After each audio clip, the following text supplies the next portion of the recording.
صحیح بخاری حدیث نمبر 19۔ نبی کریم صلی اللہ علیہ وآلہ وسلم نے ارشاد فرمایا، وہ وقت قریب ہے جب مسلمان کا سب سے عمدہ مال اس کی بکریاں ہوں گی، جن کے پیچھے وہ پہاڑوں کی چوٹیوں اور برساتی وادیوں میں اپنے دین کو بچانے کے لیے بھاگ جائے گا۔ صحیح بخاری حدیث نمبر 20۔ رسول اللہ صلی اللہ علیہ وآلہ وسلم لوگوں کو کسی کام کا حکم دیتے تو وہ ایسا ہی کام ہوتا جس کے کرنے کی لوگوں میں طاقت ہوتی۔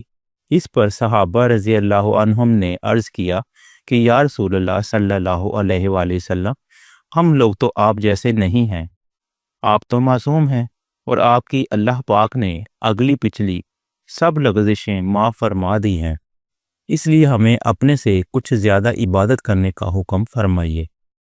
یہ سن کر آپ ناراض ہوئے، حتیٰ کہ خفگی آپ کی چہرہ مبارک سے ظاہر ہونے لگی۔